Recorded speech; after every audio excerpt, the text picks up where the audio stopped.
가순절을 지내는 시기인데 이제 4월 초에 부활절이 때까지 40일 동안 주님의 고난과 십자가와 부활을 묵상하는 시간들이에요. 그 기간 동안에 우리는 이미 부활하신 주님을 알고 있고 믿고 있는 사람들이 사순절이라고 해서 우리가 막 고통하고 물론 금식하면서 그거를 기억하는 분들도 있지만 주님의 이루신 구원을 기억하며 감사하고 기뻐하는 절기들이 됐으면 좋겠습니다. 이제 우리 요한복음 1장, 2장, 이제 3장까지 왔는데요. 이 3장이 무슨 내용이냐면 거듭남에 대한 이야기. 다시 태어난다 이런 내용인데요. 풀무원 기업을 만든 원경선이라고 하는 선생님이 이런 얘기를 했어요. 성경은 아기를 낳는 말씀이다. 그래서 구약은 할머니가 낳았다는 말씀이요. 신약은 처녀가 아기를 낳았다는 말씀이다. 이렇게 표현했어요. 근데 오늘 요한복음 3장에 낳았다는 얘기가 또 나와요. 뭐냐면 성령으로 난 사람. 그죠? 그러니까 구약의 사라와 신약의 마리아와 요한복음 3장에 성령으로 낳는 것. 그죠? 할머니가 아이를 낳았다는 것도 이해가 안 되고 처녀가 아이를 낳았다는 것도 이해가 안 되지만 제일 이해가 안 되는 건 뭐냐면 성령으로 거듭나는 것. 다시 태어나는 건 정말로 이해하기가 쉽지 않은 것 같아요. 근데 오늘 성경은 니고데모라고 하는 사람이 예수님을 찾아와서 묻습니다. 거기에 주님은 얘기합니다. 거듭나지 아니하면 3절에 하나님의 나라를 볼 수가 없다. 그 얘기로 시작하는 거예요. 이 니고데모라고 하는 사람은 요한복음 3장에 나오고 그 다음에 7장에 한번 나오는데 예수님을 죽이고자 하는 바리새인들 사이에서 니고데모가 율법으로 정죄할 때 그 사람의 행위도 보지 않고 정죄하면 되냐 이러면서 만류하는 장면이 나오고요. 니고데모는 19장 39절에 예수님이 십자가에 달리셔서 이제 장례를 치를 때 몰약과 침향 섞은 100리트라쯤 가지고 왔다. 그래서 예수님의 장례를 준비하는 니고데모의 모습이 나와요. 그래서 오늘 요한복음 3장에서는 니고데모가 잘 이해를 못했지만 알아보려고 예수님을 믿게 된 그런 과정들이 이어졌다. 이런 거를 요한복음 전체에서 볼 수 있을 것 같아요. 성령으로 새로 태어났다라고 하는 이야기. 그리고 니고데모라고 하는 바리새인 중에 리더급인, 그죠? 사내들인 회원이 될 정도로 괜찮은 사람이 찾아왔는데 예수님께 물어봤는데 예수님이 거듭나라. 무슨 말인지 몰랐다는 거예요. 근데 이 장면을 가만히 보면 니고데모가 지식인이고 사회 리더였지만 예수님이 하신 말씀을 이해를 못했어요. 요한복음을 쓴 요한복음의 저자의 시대에도 이런 사람들이 많지 않았을까? 이런 생각이 들었어요. 예수님이 돌아가시고 AD 30년쯤 돌아가셨다고 하면 AD 90년, 100년 요 사이 어디쯤으로 보는데 그 당시에 핍박도 강해지고 그리고 그 당시에 복음이 증거되면서 로마 사회에서 많은 일들이 있었을 때에 지식인들도 오지 않았겠어요? 좀 안다 하는 사람도 오지 않았겠어요? 그 당시에 헬라 철학과 또 많은 지식인들이 있었을 거예요. 그들이 찾아와서 예수님에 대해서 물었을 거 아니에요. 요한 공동체에, 교회에 찾아와서 물었을 거예요. 예수님이 뭐냐? 예수님을 알려면 어떻게 해야 되느냐? 그럴 때 이런 똑같은 상황이 있었을 것 같아요. 그래서 요한복음의 저자가 하고 싶은 얘기는 뭐예요? 예수님을 아는 방법, 예수님을 믿을 수 있는 방법은 거듭나야 된다. 무엇으로? 성령으로. 그래서 물과 성령으로 다시 태어나지 않으면 예수님을 믿을 수 없고 이해할 수 없다는 얘기를 하고 싶은 게 아니었을까 그런 생각이 듭니다. 그래서 예수님이 얘기합니다. 성령으로 난 사람이어야 한다. 근데 니고데모의 특징이 뭐냐면 니고데모는 시작할 때 3장 2절에 표적을 보고 예수님께 찾아온 거예요. 저런 표적을 행한다면 예수님이 좀 특별한 사람이지 않을까? 근데 우리가 보았듯이 요한복음 2장에 보면 2장 끝에 표적을 보고 그의 이름을 믿은 사람들이 많았지만 예수님은 그들을 신뢰하지 않았다. 표적을 보고 예수님께 온 니고데모는 예수님을 이해할 수 없었어요. 거듭나야 된다. 무슨 말인지 알 수 없었어요. 그런데 오늘 이 3장에서 많이 나오는 단어가 있는데 그게 뭐냐면 증언이라는 단어예요. 11절에 보면 진실로 진실로 내게 이르노니 우리는 아는 것을 말하고 본 것을 증언하노라. 그러나 너희가 우리의 증언을 받지 아니하는도다. 증언이 있는데 그 증언을 받아야 되는데 받지 않는다는 거예요. 그리고 12절에 내가 땅의 일을 말하여 너희가 믿지 아니하거든 하물며 하늘의 일을 말하면 너희가 어떻게 믿겠느냐. 예수님의 증언을, 예수님의 선포를, 예수님의 말씀을 믿지 못한다는 거예요. 믿지 못한다는 거예요. 왜? 성령으로 거듭나지 않으면 말씀을 이해할 수 없다는 거예요. 그래서 14절에 모세가 광야에서 뱀을 든 것 같이 인자도 들려야 하리니, 민수기 21장 4절로 9절의 사건인데 이스라엘 백성들이 모세를 원망했어요. 하나님을 원망하니까 뱀이 나타나서 그들을 물고 어떤 이는 죽이고 어떤 이는 병들었어요.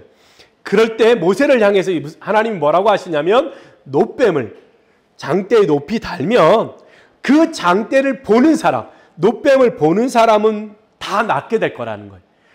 근데 그냥 쳐다보기만 하면 되는 거예요. 근데 어떻게 해요? 아, 그 쳐다봐서 되겠어? 그 쳐다본다고 낫겠어? 그리고 안 쳐다본 사람들은 죽었다는 거예요. 그냥 쳐다보면 되는데 그게 뭐예요? 믿음인 거예요, 믿음. 자, 이 장대의 놋뱀을 보면 살 거야 라고 하는 증언을 믿은 사람은 낫고 믿지 않은 사람은 죽었다는 거예요. 뭐예요? 그 증언을 믿을 수 있어야 되는데 그 믿고 안 믿고 있는 어디서? 성령이 임한 것과 그렇지 않은 것에서 차이가 있다는 거예요. 표적을 보고 믿을 수는 있어요. 표적을 보고 예수님을 따를 수는 있어요. 그렇지만 그의 증언, 예수님의 말씀을 믿지 않으면 영원히 계속할 수 없다는 거예요. 하나님의 나라를 볼 수 없습니다. 왜냐하면 이 요한복음이 쓰여질 때는 박해가 굉장히 극심했어요. 하물며 사도 요한을 뜨거운 불에, 풀무불에 집어넣어가지고 온몸에 화상이 있고 반모섬에 끌려가 있는 그러한 상황이잖아요. 이런 고난 속에 예수님을 믿고 예수님을 따를 수 있는 건 그저 기적 몇 번을 보아서가 아니라 예수님의 증언, 말씀이 믿어져야 되는데 그 말씀이 믿어지려면 어떻게 해요? 그 증언이 내 안에서 믿어질 수 있도록 성령이 역사하셔야 된다는 거예요. 성령이 임해서 그 말씀이 내 말씀이 될 때 이 고난과 이 핍박과 이 믿음의 삶을 살아낼 수 있다는 거예요. 그래서 15절에 얘기합니다.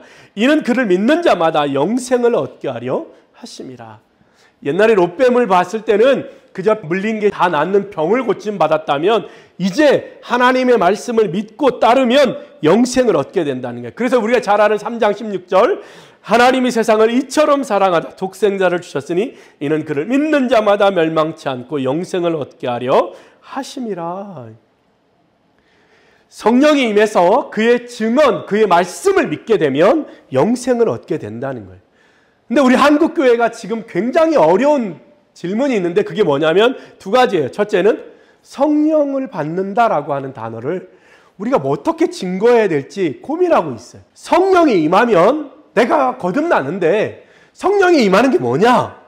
어떻게 하면 성령이 내게 임하냐? 우리 전에는 한 세대 전에는 성령이 인격적으로 예수님을 만났다 이런 표현을 썼어요. 인격적으로 주님을 만났어요. 성령이 내게 임했어요. 그런데 그 말이 한참 유행한 때에 이단들이 나타나서 성령이 임했다는 핑계로 어떻게 해요? 마음껏 예언하고 마음껏 자기 주장을 폈어요. 그래서 지금 이 시대에는 성령이 임해야 돼. 여러분 교회를 다녀도 소용이 없어요. 성령이 여러분 안에 거하셔야 돼요. 근데 그 말을 이해하기가 쉽지가 않아요. 그래서 교회만 나오세요. 이 말도 어려우니까 성령이 임하면, 성령을 받으면, 성령에 충만하면 이 말을 이해를 못하는 거예요. 어떻게 하면 되는 거야? 어떻게 예수님을 인격적으로 만나는 거야? 어떻게 환상이 보이는 거야? 귀에 들리는 거야? 오늘 주님이 얘기하시는 거예요. 바람이 동에서 불고 서에서 부는데 보이지 않지만 그거를 느끼는 사람, 그거를 경험한 사람은 안다는 거예요. 뭐라고 말할 수 없다는 거예요. 그냥 교회에서도 말하지 않는 거예요. 성령을 받으세요. 하나님의 말씀이 믿어져요. 아멘. 그게 아니고 정말로 그 말씀이 어떠한 핍박 앞에서도 굴하지 않을 말씀이 되려면 그 말씀을 믿을 수 있는 성령이 내 안에 오셔야 된다는 거예요. 두 번째 어려움은 뭐냐면 한국교회에 그 말씀이 내게 와서 그 말씀을 믿었는데 그 말씀대로 살아라. 이게 어려워요. 아니 이 지금 같은 시대에 어떻게 하나님 말씀대로 다 지키고 삽니까? 그렇게 살려면 순교자가 되거나 수도사회가 되지 않는 이상 어려울 거예요. 이게 우리가 만나는 지금 현대 21세기의 최고의 난관이에요. 그저 남을 좀 도울 수는 있고요. 그저 남에게 좀 착한 일을 할 수는 있지만 그것도 내 유익이, 내 이익이 손해보지 않는 선에서예요. 그죠? 왜? 세상이 약하니까 우리는 착하게 살 수 없어요. 말할지 몰라요. 근데 오늘 성경은 뭐예요? 성령이 임하시면 너희가 거듭나게 될 거고, 거듭나면 주의 말씀이 너희를 살릴 거고 너를 지킬 거고 그 말씀과 함께 너는 살게 될 거다. 그 얘기를 하는 거예요. 28절에는 보면 세례 요한의 제자들이 와서 세례 요한에게 얘기합니다. 전에 선생님이 얘기했던 저 예수님이 세례를 많이 베푸니까 사람들이 다 글로 가요. 이렇게 얘기해요. 세례 요한이 뭐라고 얘기하냐면 28절에 이렇게 얘기합니다. 내가 말한 바 나는 그리스도가 아니요 그의 앞에 보내심을 받은 자라고 한 것을 증언할 자는 너희니라. 말은 뭐예요? 누가 됐든 어떤 사람이 되었든 그것이 중요한 게 아니라, 누가 더 대단한 일을 하고 더 많은 사람들에게 몰려가는 게 중요한 게 아니라 예수 그리스도를 증언하는 것, 그것이 너희들이 해야 할 일이라는 거예요. 어떤 기적을 나타내고 누가 어떤 무엇을 보여준다고 해서 중요한 게 아니라 정말 중요한 건 뭐다? 예수 그리스도를 증언하는 거예요. 그게 우리가 할 일이에요. 성령이 임하고 그의 말씀이 우리 가운데 들어와 믿어지면 그 말씀을 증언하는 게 우리의 역할이라는 거예요. 그 다음에 일어날 누구에게 사람들이 몰려가든 그것은 별로 중요한 일이 아닙니다. 그저 우리가 예수 믿는 사람들이 해야 될 건 그의 말씀을 증언하는 일이, 증언하는. 그래서 이 3장 전체에 증언이라고 하는 단어, 그 증언을 믿어야 된다는 것, 믿는 우리가 해야 할 일은 증언하는 일이다라고 하는 걸 계속해서 보여주고 있어요. 그리고 마지막에 31절로 36절에 보면 32절에 그가 친히 보고 들은 것을 증언하는데 그 증언을 받는 사람이 없다는 거예요. 표적을 보고 기적을 보고 신기해는 하지만 예수님의 말씀을 믿는, 예수님의 말씀이 참되다고 하는 것, 그 증언을 받는 사람이 없다는 거예요. 33절에 그의 증언을 받는 자는 하나님이 참되시다는 것을 인쳤느니라. 증언을 받는다는 게 이렇게 소중하다는 거예요. 34절 하나님이 보내신 이는 하나님의 말씀을 하나니 이는 하나님이 성령을 한량없이 주심이라. 성령을 한량없이 주셔서 하나님의 말씀을 하게 하는, 그러면 그 말씀을 이해하려면 우리에게도 뭐가 있어야 돼요? 성령이 있어야 된다. 성령이 충만해야 된다. 그래야 그의 말씀을 믿고 따를 수 있다. 성령을 어떻게 받느냐? 예수님은 받아본 사람은 안다는 거예요. 그리고 그 성령이 있어야만 예수님이 증언하시는 그 증언을 믿고 따를 수 있어서 그 믿음으로 인하여 영생을 얻을 수 있다는 거예요. 왜냐하면 박해가 너무 심하면 그 말씀이 온전히 지켜지지가 않는 거예요. 박해가 너무 심하고 우리의 믿음이 견고하고 성령이 충만하지 않으면 이 믿음의 길을 끝까지 걸을 수가 없는 거예요. 그래서 요한복음의 시대에 수많은 사람들이 예수님을 떠나는 거예요. 수많은 사람들이 예수님을 믿는다라고 말했지만 그들이 핍박이 오니까 다 떠나는 거예요. 표적과 기적과 병고침을 경험한 사람들이 몰려왔지만 핍박이 와서 그 말씀으로 버티지 못하면 다 떠나는 거예요. 오히려 떠날 뿐만 아니라 그리스도인들의 모임을 고발하는 이들이 나오는 거예요. 그것을 강조하고 싶었던 거예요. 말씀이 너희 속에 있어야 된다는 거예요. 성령이 충만하지 않으면 그 말씀을 이해할 수 없고 예수님이 증언한 그 말씀이 무슨 말인지 알 수 없다는 거예요. 많이 배워도 높은 지위에 있어도 알 수 없다는 거예요. 오히려 순수한 어린아이들이 그 말씀이 그 말씀으로 여겨져 믿어져 수많은 아이들이 같이 고난을 당하고 핍박 속으로 들어가는 모습들이 있다는 거예요. 오늘 21세기의 한국교회를 향하여 요한복음 3장은 하나님이 세상이 이처럼 사랑하사 독생자를 주셨으니 구원이 임하였다라고 하는, 구원을 받을 거야 라고 하는 그냥 상급에 대한 이야기가 아니라 뭐예요? 그러려면 증언을 믿어야 된다는 거예요. 그 믿을 수 있는 힘은 내 힘이 아니라 성령이 임해야 된다는 거예요. 말씀을 사랑하고 그 말씀이 나의 말씀이 되어지고 그 말씀대로 살아가는 사람, 그 사람을 오늘 주님은 영생의 힘에 따라고 얘기하는 거예요.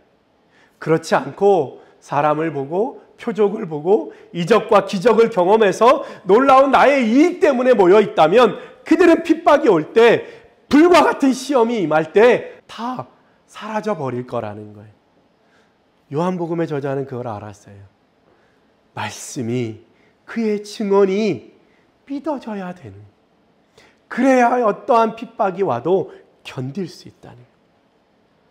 이제 우리가 요한복음 3장을 읽으며 요한복음 3장 16절을 노래하는 거에 그치는 게 아니라 어떻게 하면 성령을 받을 수 있을까? 하나님이 성령을 한량없이 주심이라 그 말씀이 내 것이 될 거야. 어떻게 하면 하나님이 내게 성령을 한량없이 주셔서 주님이 하신 이 말씀을 마음에 믿어져 그 말씀대로 살아내질까? 그죠? 그것이 오늘 우리가 해야 할 일이. 그렇지 않으면 니고데모와 같이 뭔 말인지 모르는 거예요. 너는 이스라엘의 리더로서 그것도 알아듣지 못하냐? 책망을 하는 거예요. 그게 우리가 될 수 있는 거예요.